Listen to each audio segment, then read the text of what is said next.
여러분 안녕하십니까? CJB 아침 뉴스입니다.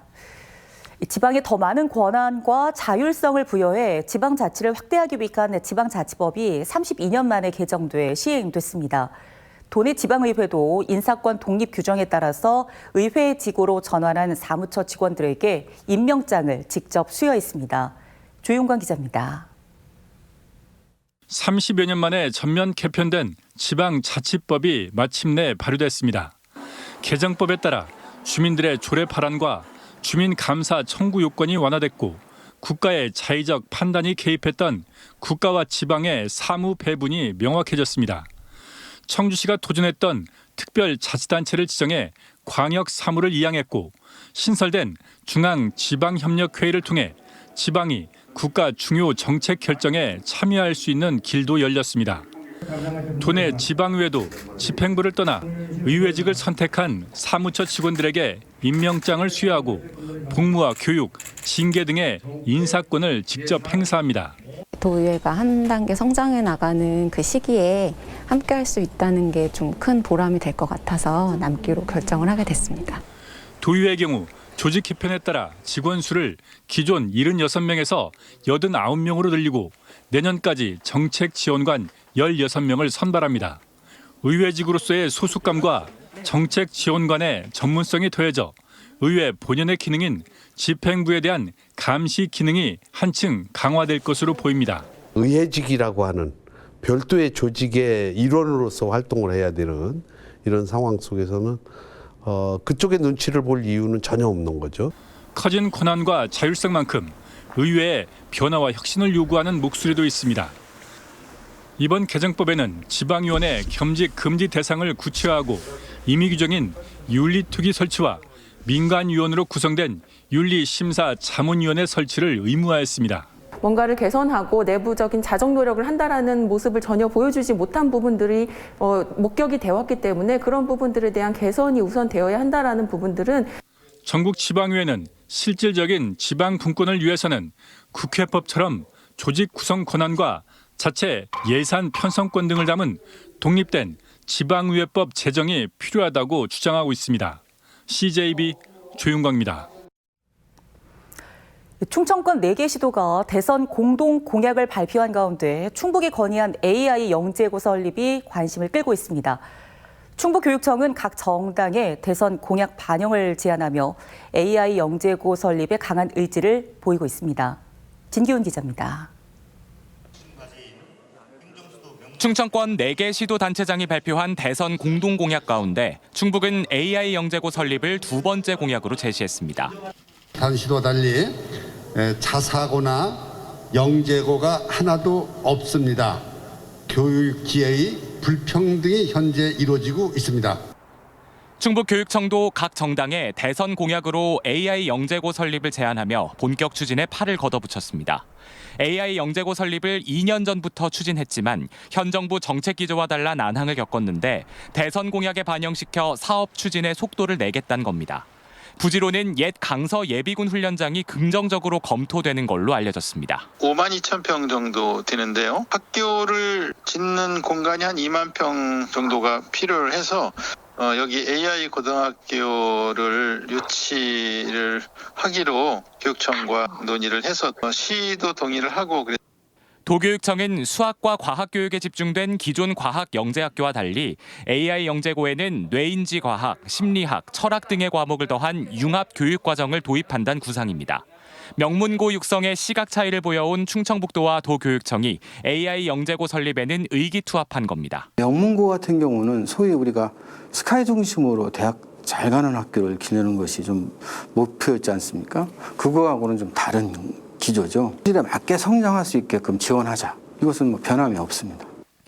AI 영재고가 입시 위주에서 벗어나 미래 과학 인재들의 산실이 되도록 틀을 짜는 게 관건입니다. 지적으로 우수한 아이들을 적극적으로 모집해서 좋은 대학에 보내려는 어떤 학교로 운영되지 않을까. 기존에 있었던 국제고라든가 자사고가 그런 전체를 밟았던 것처럼 소위 말하는 스카이 대학을 더 많이 보낼 수 있는 학교로서의 역할로 변질되지 않을까라는 우려를 AI 영재고가 여러 논란을 불식시키고 충북에 들어설 수 있을지 주목됩니다. CJB 진기훈입니다.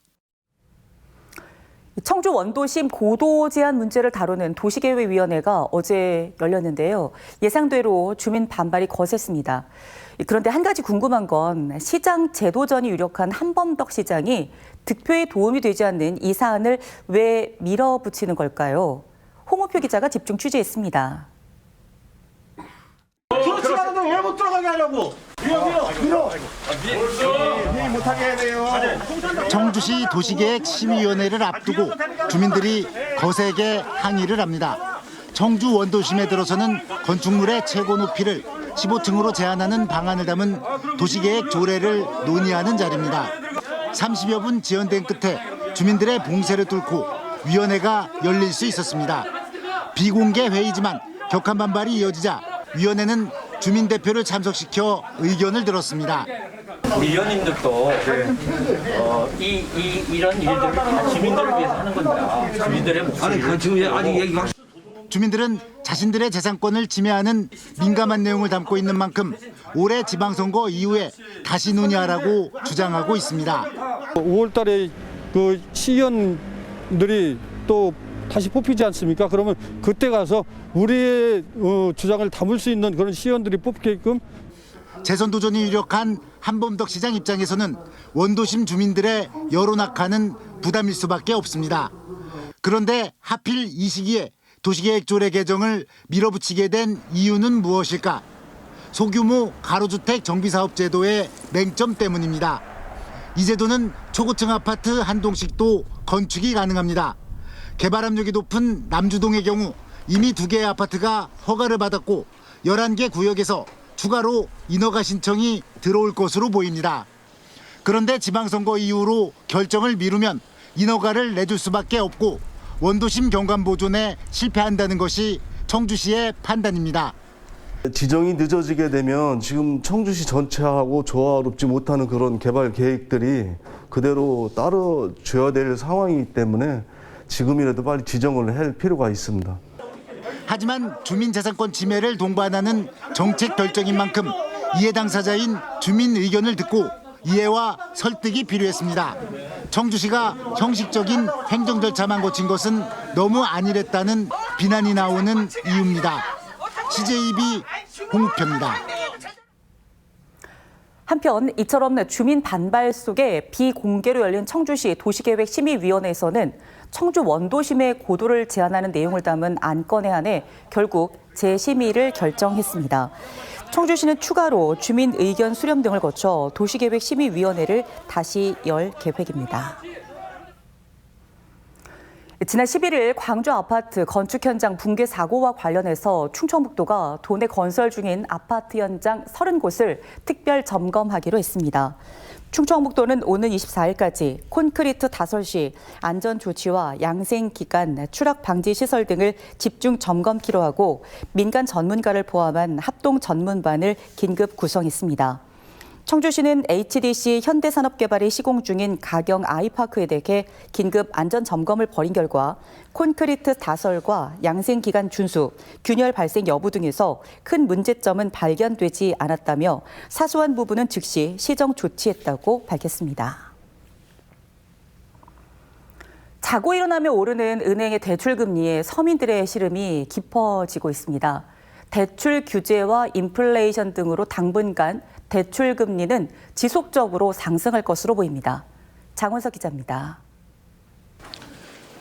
시중은행의 주택담보대출 금리가 최고 연 5%대까지 치솟았습니다.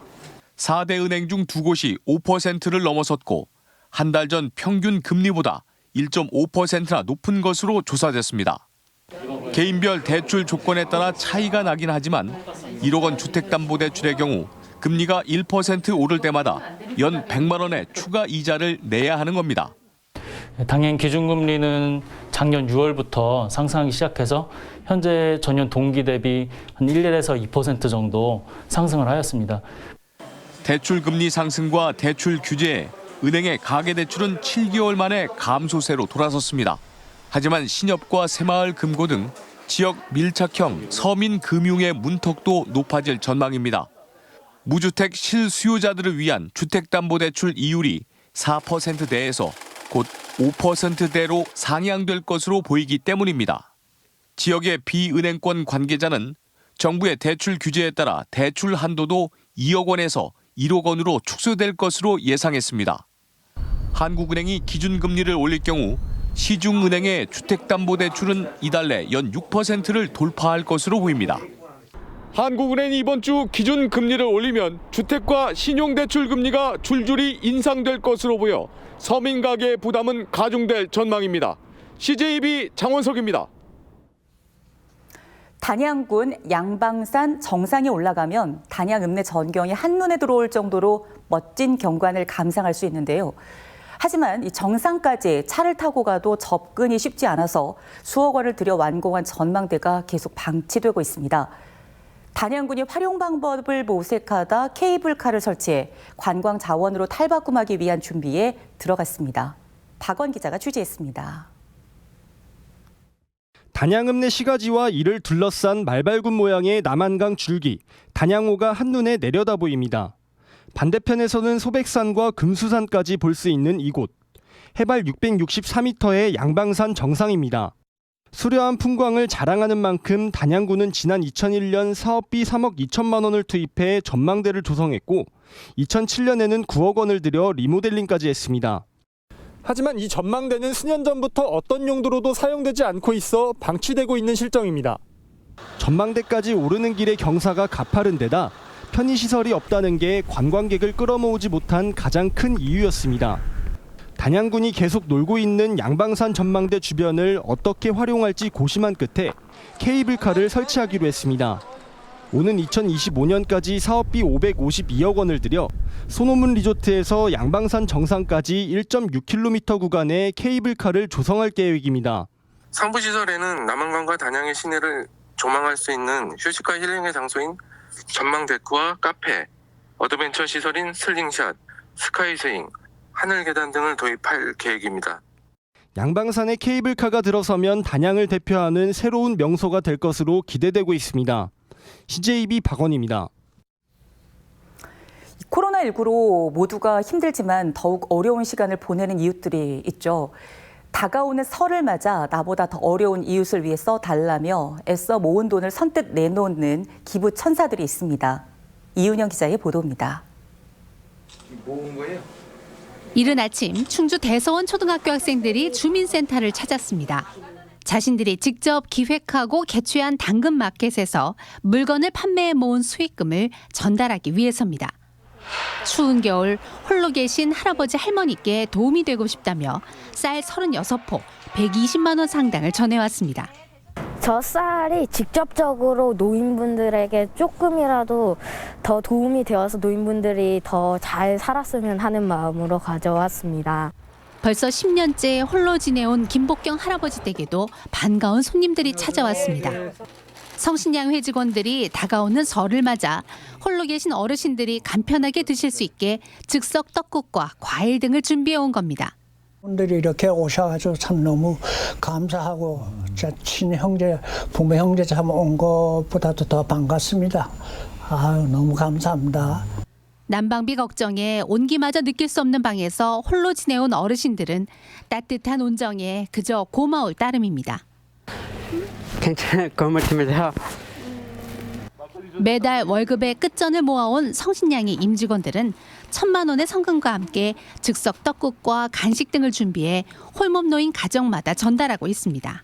저희 직원들의 그 급여 끝점 모으기라는 작은 정성이 일단은 이렇게 우리 이웃들한테 온정으로 전달될 수 있어가지고 큰 보람을 느끼고요. 코로나19로 모두가 고통받고 있는 요즘 나보다 이웃을 먼저 생각하는 따뜻한 마음은 희망이란 이름으로 계속되고 있습니다. CJB 이윤영입니다. 희망 2022 나눔 캠페인 사랑의 온도탑이 모금 시작 44일 만에 100도씨를 넘어섰습니다. 충북 사회복지 공동모금회가 목표한 이번 모금액은 70억 7,300만 원으로 어제 74억 9,100만 원을 달성해 사랑의 온도탑 105.9도씨를 기록했습니다. 지난달 1일 시작한 희망 2022 나눔 캠페인은 오는 31일까지 계속 진행됩니다. 충청북도는 오늘부터 미국 화이자사가 만든 코로나19 먹는 치료제인 팍스로비드 제품 투약을 실시합니다.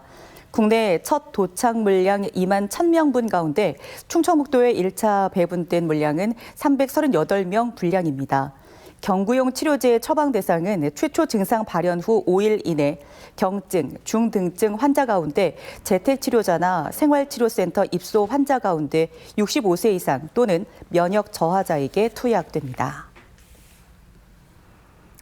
충북의 아파트 매매 가격이 대전과 세종의 하락세에도 불구하고 소폭 상승세를 이어갔습니다. 한국부동산원의 주간 아파트 동향에 따르면 1월 둘째 주 아파트 매매 가격은 0.09% 상승해 지난주 0.03%보다 상승폭을 키우며 전국 네 번째 상승률을 기록했습니다. 충북의 전세 가격은 전국에서 두 번째로 높은 상승률을 기록했습니다. 충주시립도서관은 도서관에 읽고 싶은 책이 없을 경우 인근 서점에서 원하는 책을 빌려볼 수 있는 동네 서점 바로 대출 서비스를 도입했다고 밝혔습니다. 동네 서점 바로 대출 서비스 제휴서점은 문학사 등 5곳으로 매월 1인당 3권까지 대출이 가능합니다. CJB 뉴스를 마칩니다. 고맙습니다.